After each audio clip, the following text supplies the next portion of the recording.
I'm Tan. I'm Tamika. I'm Courtney. And welcome to Our Talk. Today on Our Talk, we'll be discussing stress management. As you all know, stress is an everyday occurrence that you would encounter in your life.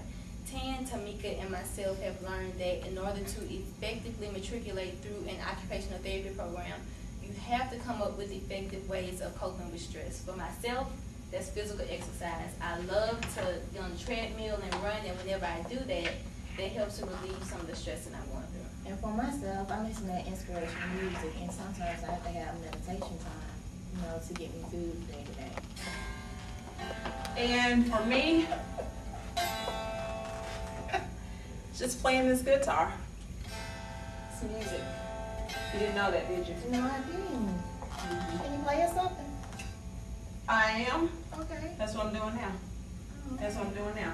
But no, in addition to my hidden talents,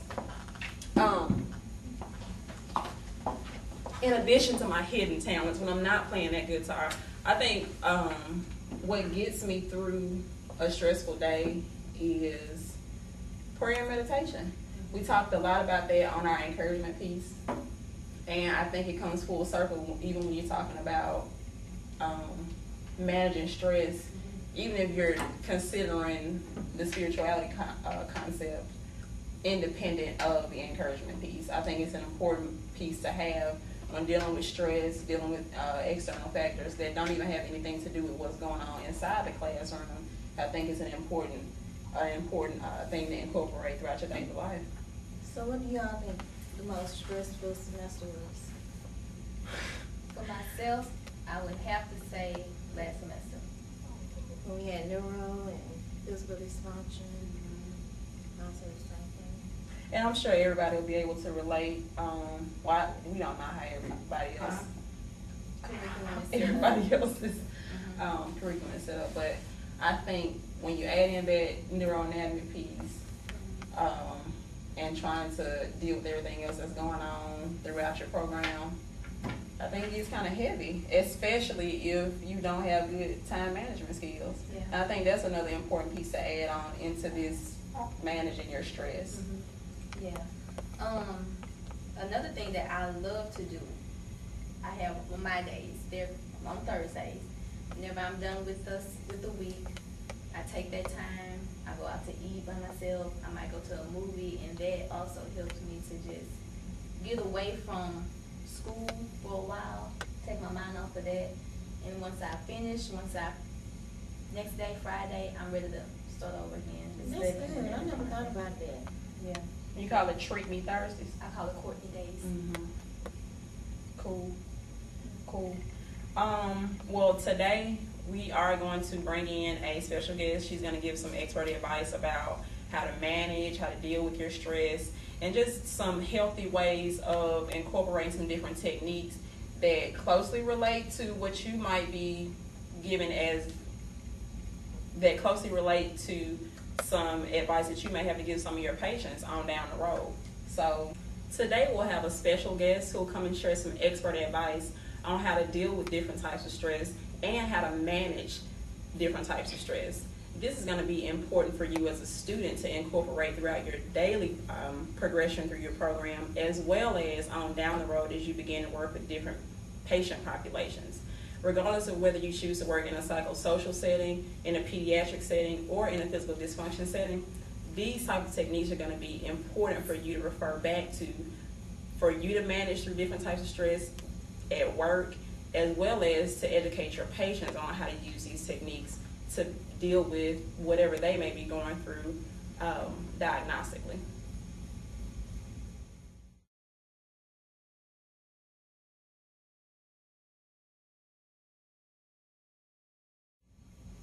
Joining us today is a very special guest, Dr. Angela Davis.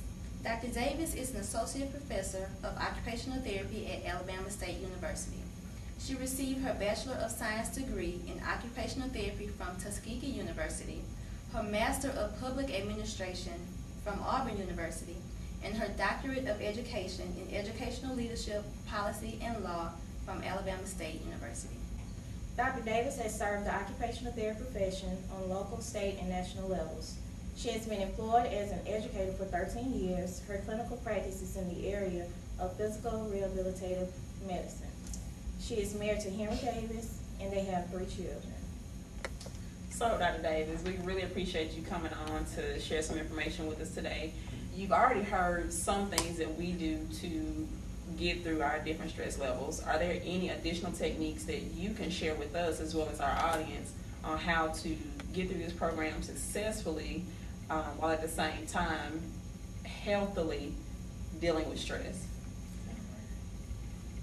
Well, I think it's important for all students to recognize and understand that undertaking a professional program like occupational therapy can be a very challenging but very rewarding experience.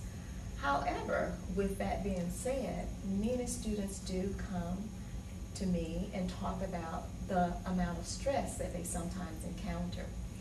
And much of the stress is not only from actually academic kinds of stressors, but many of our students are parents. You know, they are functioning in different roles: parents, spouse, some are even employed outside of the university. And when you combine all of those different responsibilities with a professional program like occupational therapy, it can be a little challenging, but the rewards of being able to get through the program successfully is beyond measure. So what I think is important is to recognize that, yes, there are some challenges and it may create some stress and some discomfort for you at times, but if we can think about healthy ways to be able to manage those stressors, you'll find that many students are able to do much better, as well as feel a lot better about themselves. Because when you feel good about yourself, then many times you can see that your outcomes will be positive. So, We talked, it's funny how you brought up how when you kind of reflect on what you've overcome stress-wise, it kind of helps you on down the road. We touched on that in our encouragement piece, and we talked about how we look back over how we came through a lot of things, and that's encouraging in itself. And I think if you have, if you take the time to look back on where you came from and what you've come through, I think that'll even take off some stress, because you can say, hey, I've gotten through something like this before, and I'm sure I can do it again. that's true. Yeah. So, Are there any specific techniques that you do to help relieve stress? We know you love to dance and listen to music, so. do you want me to play something? And that's what I do. I listen to music and I do dance, but I also exercise. I also walk when the weather is really pleasant and nice. But you know, I also like reading. Reading helps to relax me as well. So those are some things that I enjoy doing. Yes. So when you talked about how students come by and they look to you for different ways of coping with stress, and I know from personal experiences, I've come and bombarded your office with my own stuff. And really though, you were helpful in getting me through a certain place here and there. So what types of activities, techniques, stress management type skills would you offer to students going through this same process?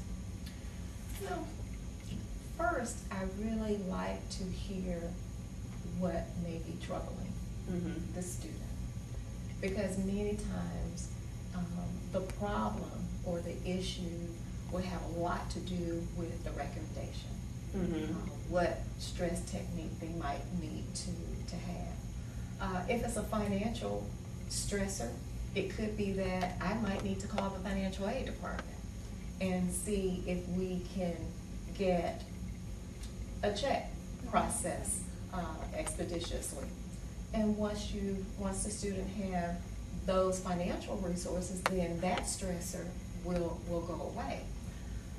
So identify what is causing the stress, and also try to determine what would be the best method to deal with those stressors.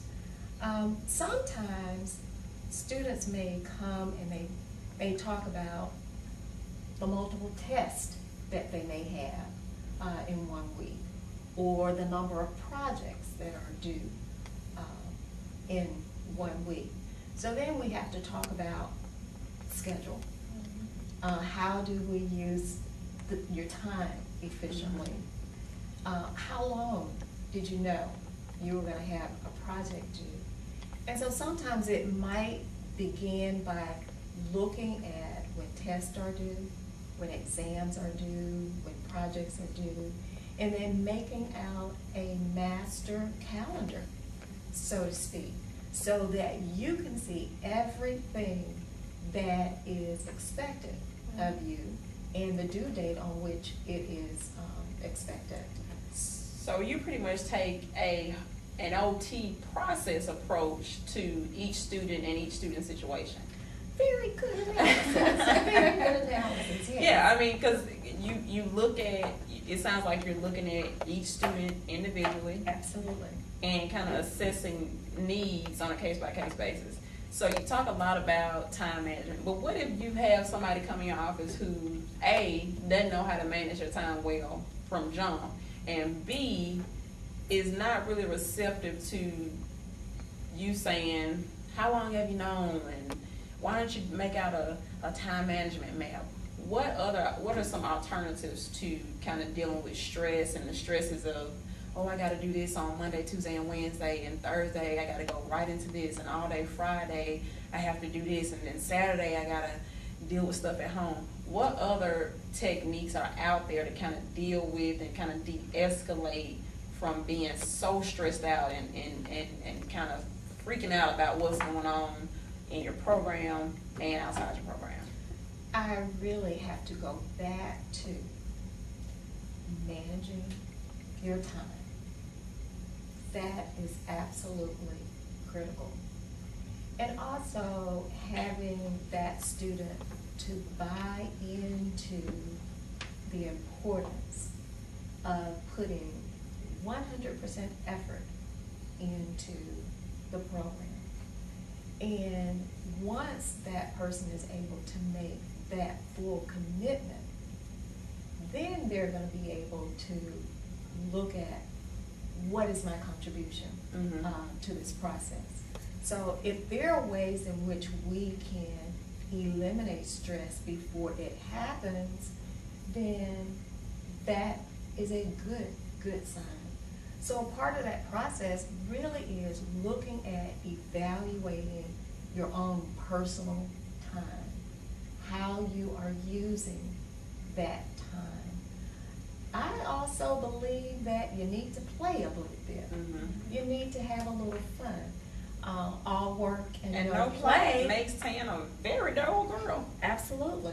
So if that means that you need to go to the movies, if it means going bowling with friends, if it means taking a stroll in the park, if it just means sitting in a chair and meditating, just relaxing, that is those are very good strategies. But a lot of our stressors, sometimes we have a lot of control over those. And so we have to recognize what can we do to sometimes eliminate things. We want to be proactive, I guess we would say, rather than reactive. I think it's also important that you create a support group, because it's amazing. You may have colleagues who are experiencing some of the same stressors or stressors that might be different, but your colleagues may also have strategies that they have used that have happened that you could also utilize. Sometimes when we know that we're going through the same thing, Right. when you know someone else is experiencing it, it doesn't give you pleasure knowing that someone is experiencing it, but you just feel like you're not alone. Right, and that's the basic premise of our talk, is trying to create a support system for students who are going through the same things that we go through in this process, and just letting them know that even if you make up the minority, you know, in your program, that you can refer to our talk and hit up the website and kind of get your own virtual support system if you don't have that where you are. Right. So, yeah, I think that's very, very important. What are some physical things? And we talk a lot about the mental aspect of it, and I know that's an important piece to have, but what are some physical things that you can do to kind of maintain a healthy level of stress? You can look at some alternative relaxation techniques like yoga. Tai Chi is another one.